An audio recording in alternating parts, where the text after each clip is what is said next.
city of Port Louis is the most important place in Mauritius. It has a population of around 150,000 inhabitants. But every day, tens of thousands of people commute here to work, to study, and for business.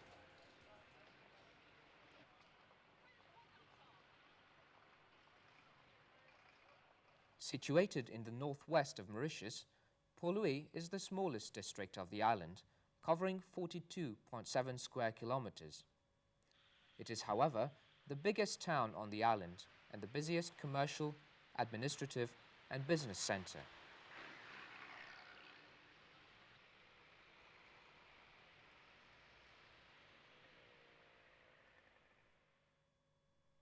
Port Louis owes its importance to many reasons.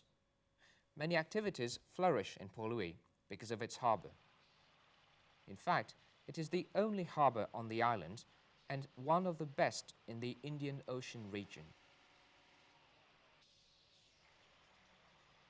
Every year, around 800 ships enter the harbour, bringing goods to the country and taking our local products abroad.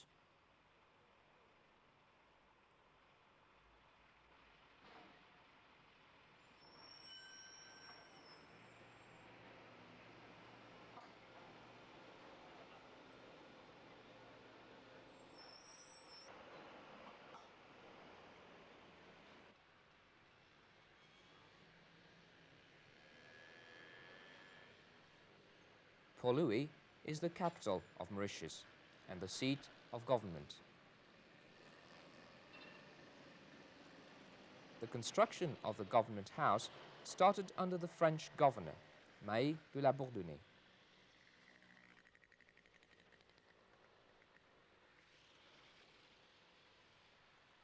Today, a new building has been added to it, the National Assembly, where members of Parliament, representing the different constituencies of Mauritius and Rodrigues, meet to make laws.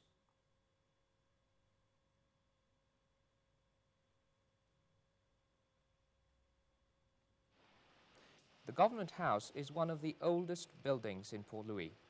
Port Louis itself was founded more than 250 years ago.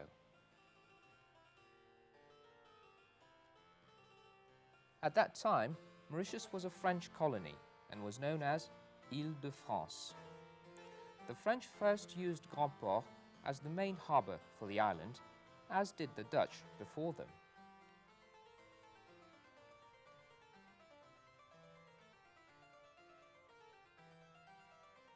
Grand Port suffered a great disadvantage because of the southeast trade winds, which made it difficult for sailing ships to leave, particularly in winter. This made the French feel insecure in case of attack. Therefore, they took the decision to move their main harbour from Grand Port to Port Louis.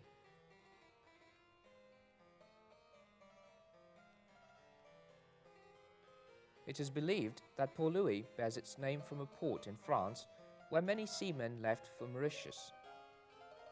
This move to Port Louis also gave the French several advantages. The water was deep enough for bigger vessels to come close to the land.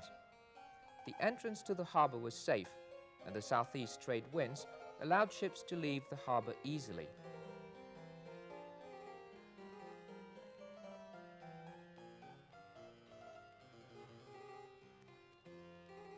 The Port Louis mountain range offered protection to the city and the harbour from both bad weather or an attack from inland.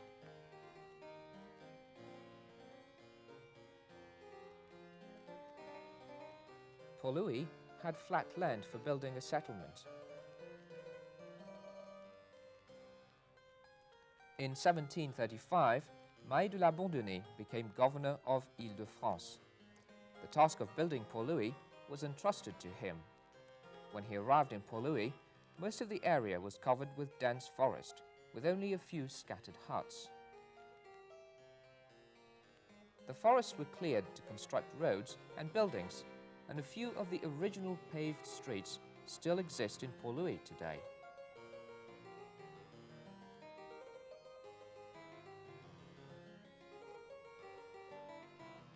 He also built roads to connect Port Louis to other parts of the island, like Pamplemousse, and Mocha.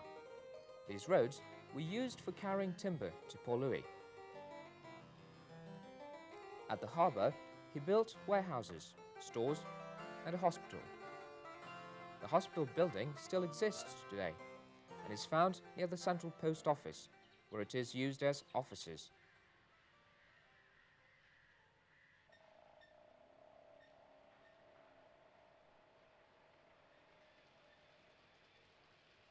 La Bourdonnais started the construction of the line barracks where soldiers were lodged. Today, the buildings are the police headquarters.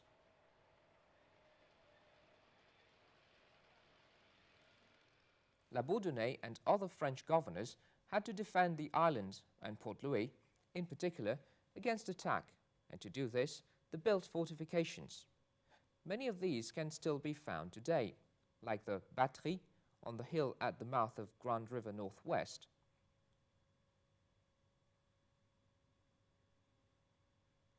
Other fortifications are found to the north of Port Louis, like the French retrenchment along the Latanier stream.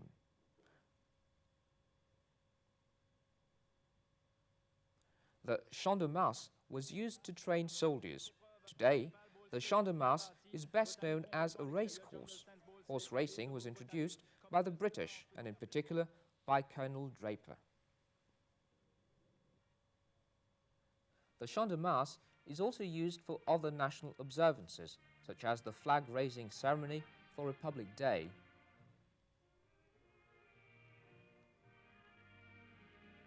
When Mauritius achieved independence on the 12th of March 1968, it was at the Champ de Mars that Sir Siousagan Ramgoolam hoisted the national flag for the first time.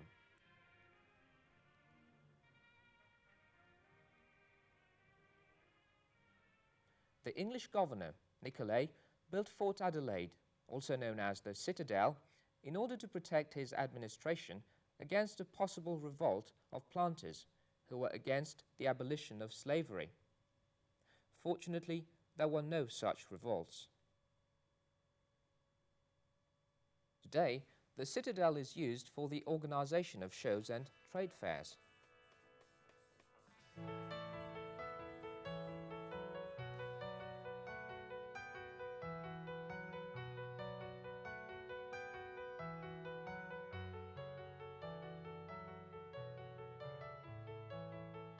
Other public works were also carried out in Port Louis during the colonial period. Port Louis being a dry district, it was of utmost importance to provide the town with adequate water supply. Canals were built to bring water to the town, like Canal d'Aillou at the Grand River Northwest.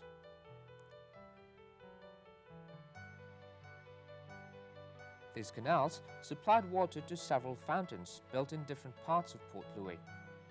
We can still find some of these fountains today.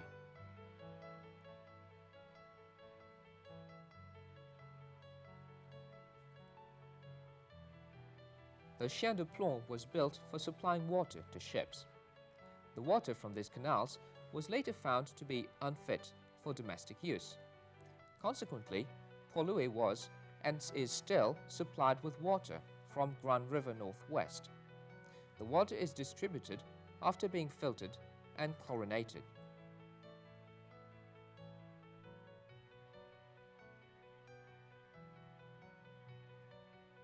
Different means of transport have also influenced the development of Port Louis, from the early horseback, horse carriages and palanquins, to the building of railways by the British.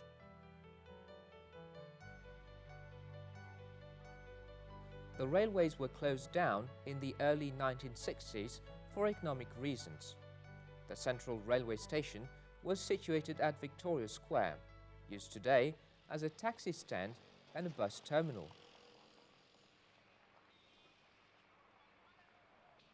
Throughout our history, people coming from different places have contributed to the development of Port Louis, as they have contributed to the development of the whole island.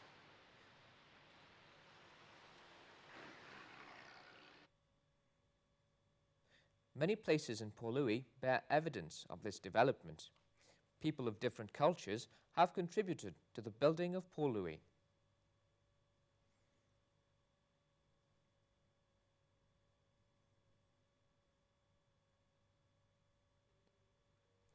The Indian immigrants, for instance, came to Mauritius by ship. When they landed in Port Louis, they were brought to the immigrant depot, known today as the Apravasi Ghats, and from here were sent to different plantations.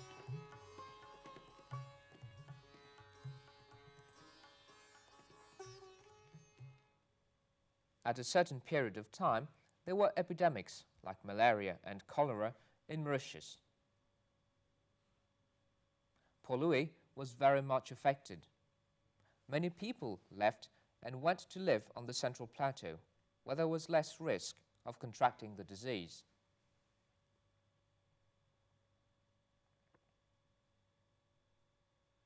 From the colonial period to the present, Port Louis has undergone a lot of changes. Today, Port Louis has become a densely populated district. It has severe overcrowding problems.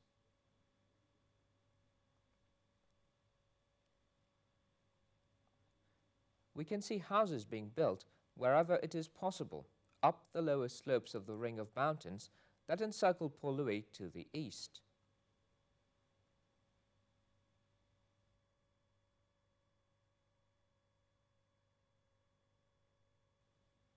In spite of this pressure for new buildings in the city, some of the colonial houses still exist.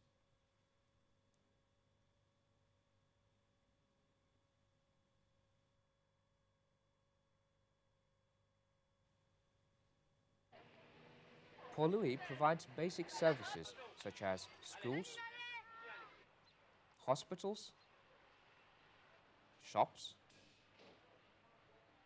and market, and also recreation, public gardens, restaurants,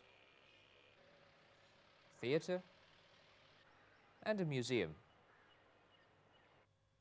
Many animals which are preserved in the museum are of rare species.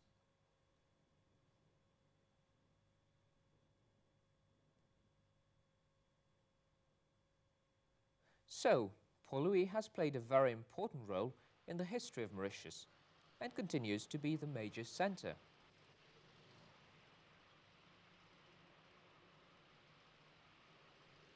It has become a very important business centre in this part of the Indian Ocean. The harbour of Port Louis is playing a vital role in the economic development of the island. An increasing number of cargo ships are using the harbour.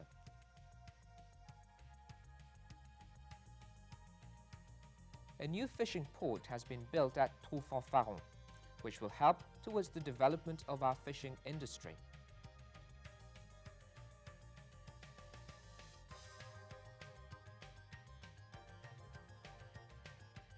Land is also being reclaimed from the sea in order to provide additional space for buildings.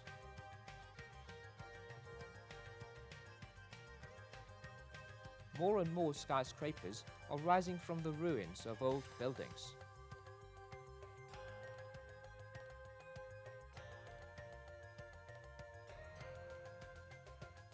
In order to preserve our past heritage, some of these old buildings have been declared historical monuments. They are protected and preserved by law as a reminder to us all of our past.